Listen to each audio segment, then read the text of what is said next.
రాష్ట్ర ప్రభుత్వం ఎంతో ప్రతిష్టాత్మకంగా పింఛన్ల పంపిణీ కార్యక్రమాన్ని నిర్వహిస్తుందని రాజానగరం ఎమ్మెల్యే బొత్తల బలరామకృష్ణ అన్నారు. తూర్పుగోదావరి జిల్లా రాజానగరం నియోజకవర్గంలో 63 మంది బెడెడ్ పేషెంట్లకు ఎన్నికల ముందు ఇచ్చిన హామీ మేరకు ఒక్కొక్కరికి 15,000 రూపాయల చొప్పున మంజూరైన పింఛన్ల సొమ్మును లబ్ధిదారులకు Rajamahendravaram urban development authority chairman Boddu Venkataramana చౌదరితో కలిసి అందజేశారు.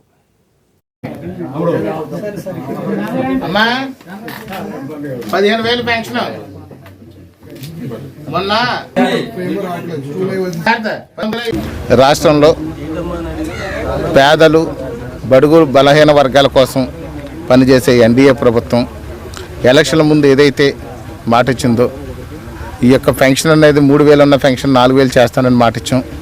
అదేవిధంగా ఎవరైతే ఈ యొక్క బెడెడ్ పేషెంట్స్ ఉన్నారో, లేవలేని పరిస్థితుల్లో మంచాన్ని బట్టి ఉన్నారో వాళ్ళకి కనీసం ఇంకొకరు సహాయకులు అవసరం ఉంటుంది. ఆ సహాయకులు లేనిదే వాళ్ళు ఏ పని చేసుకోలేరు. ఆ విధంగా సహాయం చేయడానికి ఇంకో మనిషి ఉండాలంటే వాళ్ళకి జీవనాధారం కూడా కోల్పోతారు, జీవనోపాధి ఉండదు.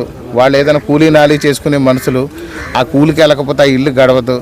అలాంటి పరిస్థితుల్లో సేవ చేసేవాళ్ళు కరువైపోతున్న నేపథ్యంతో మన సీఎం నారా చంద్రబాబు నాయుడు గారు బాగా ఆలోచించి కనీసం ఈ పెన్షన్ని మనం 15,000 కానీ చేసినట్లయితే సహాయకులకి కూడా మనం డబ్బులు ఇవ్వచ్చు.